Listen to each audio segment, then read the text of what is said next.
ಕೋಟಿ 77,50,000 ರೂಪಾಯಿ ಅವ್ಯವಹಾರ ಆಗಿರುವಂತಹ ಆರೋಪ ಇದು.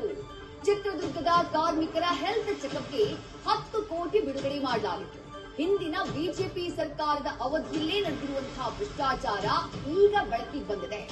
ಕಾಂಗ್ರೆಸ್ ಅವಧಿಯಲ್ಲೂ ಕೂಡ ಇದು ಮುಂದುವರೆದಿದೆ ಎನ್ನುವಂತಹ ಗಂಭೀರ ಆರೋಪ ಕೇಳಿಬರ್ತಾ ಇದೆ. ಕಟ್ಟಡ ಕಾರ್ಮಿಕರ ಸಂಘದಿಂದ ಸದ್ಯ ಲೋಕಾಯುಕ್ತಕ್ಕೆ ದೂರನ್ನ ಸಲ್ಲಿಕೆ ಮಾಡಲಾಗಿದೆ. ವಾಲ್ಮೀಕಿ ಹಾಗೆ ಮುಡಾ ಹಗರಣದ ಬಳಿಕ ಈಗ ಕಾರ್ಮಿಕ ಕಲ್ಯಾಣ ಇಲಾಖೆಯಲ್ಲೂ ಕೂಡ ಕಾರ್ಮಿಕ ಕಲ್ಯಾಣ ಮಂಡಳಿಯಲ್ಲೂ ಕೂಡ ಅಕ್ರಮ ನಡೆದಿರುವಂತಹ ಆರೋಪ ಕೇಳಿಬರ್ತಾ ಇರುವುದು.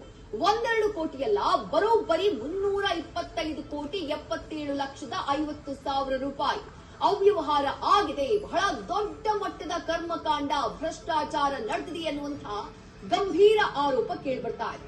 ಕೋವಿಡ್ ಸಂದರ್ಭದಲ್ಲಿ ನಡೆದಿರುವಂತಹ ಭ್ರಷ್ಟಾಚಾರ ಇದು ಅಂತ ಹೇಳಲಾಗ್ತಾ ಇದೆ. ಯಾಕಂದ್ರೆ ಆ ಸಂದರ್ಭದಲ್ಲಿ ರಾಜ್ಯಾದ್ಯಂತ 35 ಆಸ್ಪತ್ರೆಗಳಿಗೆ ಹೆಲ್ತ್ ಚೆಕಪ್ ನ ಟೆಂಡರ್ ನೀಡಲಾಗಿತ್ತು.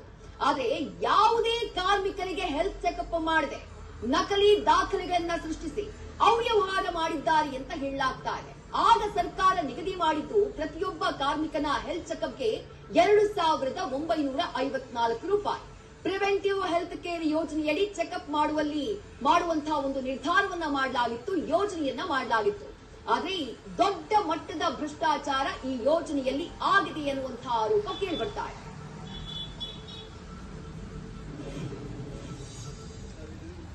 ಕೋವಿಡ್-19 ಸಂದರ್ಭದಲ್ಲಿ ಸುಪ್ರೀಂ ಕೋರ್ಟ್ ಏನೋ ಅವರಿಗೆ ಮಾರ್ಗದರ್ಶನ ನೀಡಿತ್ತು ಅನ್ನೋ ಹಿನ್ನೆಲೆಯಲ್ಲಿ 2020, 21, 22, 23ನೇ ಸಾಲಿನಲ್ಲಿ ಕರ್ನಾಟಕ ಕಟ್ಟಡ ಮತ್ತು ಇತರೆ ನಿರ್ಮಾಣ ಕಾರ್ಮಿಕರ ಕಲ್ಯಾಣ ಮಂಡಳಿಯಲ್ಲಿ ಸುತ್ತೋಲೆ ಹೊರಡಿಸಿದರು.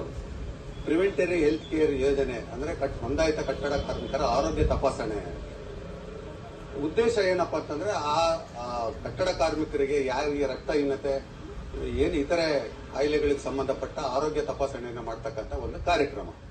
ಈ ಕಾರ್ಯಕ್ರಮಕ್ಕಾಗಿ ಪ್ರತಿಯೊಬ್ಬ ಕಟ್ಟಡ ಕಾರ್ಮಿಕನ ಹೆಸರಿನಲ್ಲಿ 3,000 ರೂಪಾಯಿನ ಒಬ್ಬ ಕಟ್ಟಡ ಕಾರ್ಮಿಕರ ಹೆಸರಿನಲ್ಲಿ ಡ್ರಾ ಮಾಡಿದ್ರು. ಮೊದಲನೇದು, ಇಡೀ ರಾಜ್ಯದಲ್ಲಿ 35 ಖಾಸಗಿ ಆಸ್ಪತ್ರೆಗಳಿಗೆ ಟೆಂಡರ್ ಅನ್ನು ನೀಡಿದ್ದು, ಇದಕ್ಕೆ ಸಂಬಂಧಪಟ್ಟಂತೆ ಹೊರ ರಾಜ್ಯದ ಆಸ್ಪತ್ರೆಗಳಿಗೂ ಟೆಂಡರ್ ಕೊಟ್ಟಿದ್ದಾರೆ. ಟೋಟಲಿ 325 ಕೋಟಿ ಭ್ರಷ್ಟಾಚಾರ ಆಗಿರ್ತಕ್ಕಂಥ ಬೃಹತ್ ಮೊತ್ತ ಇದು. ನೋಂದಾಯಿತ ಕಟ್ಟಡ ಕಾರ್ಮಿಕರ ಹೆಸರಿನಲ್ಲಿ ಈ ರೀತಿ ಭ್ರಷ್ಟಾಚಾರ ಮಾಡತಕ್ಕಂಥದ್ದನ್ನ ನಮ್ಮ ಸಂಘ ಖಂಡಿಸುತ್ತದೆ. ಯಾವ ರೀತಿ ಭ್ರಷ್ಟಾಚಾರ ಮಾಡಿದ್ದಾರೆ, ಯಾವ ರೀತಿ ದುಡ್ಡನ್ನ ಲೂಟಿ ಮಾಡಿದ್ದಾರೆ ಅಂತಂದ್ರೆ, ರ್ಯಾಂಡಮ್ ಆಗಿ ಒಂದು 3,000-4,000 ಜನಕ್ಕೆ ರಕ್ತನ ಟೆಸ್ಟ್ ಮಾಡೋಂತ ಫೈಲ್ಗಳನ್ನ ರೆಡಿ ಮಾಡಿಬಿಟ್ಟು ಇನ್ನು ಉಳಿದಿದ್ದೆಲ್ಲ ಬೋಗಸ್ ಫೈಲ್ಗಳನ್ನ ರೆಡಿ ಮಾಡಿ ಯಾರ್ಯಾರ ಹತ್ರ ಡಾಕ್ಯುಮೆಂಟ್ಸ್ ಎಲ್ಲ ಕಲೆಕ್ಟ್ ಮಾಡ್ಕೊಂಡು ಅವ್ರ ಆಧಾರ್ ಕಾರ್ಡ್, ಅವ್ರ ಗುರುತಿನ ಚೀಟಿನ ಆಧಾರ್ ಕಾರ್ಡ್ಗಳನ್ನ ಕಲೆಕ್ಟ್ ಮಾಡ್ಕೊಂಡ್ಬಿಟ್ಟು ರ್ಯಾಂಡಮ್ ಆಗಿ ಇಡೀ ವ್ಯವಸ್ಥೆಗೆ ಒಂದು ಕಪ್ಪು ಚುಕ್ಕೆ ಬರ್ತಕ್ಕಂಥ ಒಬ್ಬ ಕಟ್ಟಡ ಕಾರ್ಮಿಕರ ಕಲ್ಯಾಣ ಮಂಡಳಿಯಲ್ಲಿ ಕಟ್ಟಡ ಕಾರ್ಮಿಕರಿಗೆ ಸಿಗಬೇಕಾದ ನ್ಯಾಯಕ್ಕೆ ಇವತ್ತು ಅನ್ಯಾಯ ಉಂಟು ಮಾಡಿರ್ತಕ್ಕಂಥದ್ದು ಹಿಂದಿನ ಸರ್ಕಾರ ಬಿಜೆಪಿ ಸರ್ಕಾರ. ಹೌದು, ಅವರು ಈ ಒಂದು ಪ್ರಕರಣದಲ್ಲಿ ನೇರವಾಗಿ ಭಾಗಿಯಾಗ್ತಾರೆ ಅನ್ನೋದಕ್ಕೆ ನಾನು ಎರಡೊಂದು ಮಾತಿಲ್ಲ. ಇದು ಲೋಕಾಯುಕ್ತದಲ್ಲಿ ನಾನೀಗ ಕೇಸನ್ನ ಫೈಲ್ ಮಾಡಿದ್ದೀನಿ ಆಲ್ರೆಡಿ. ಮತ್ತಷ್ಟು ಡೀಟೇಲ್ಸ್ ನಮ್ಮ ಪ್ರತಿನಿಧಿ ಸಂದೇಶ್ ನೀಡ್ತಾ ಹೋಗ್ತಾರೆ. ಸಂದೇಶ, 1,00,000ಕ್ಕೂ ಹೆಚ್ಚು ಕಟ್ಟಡ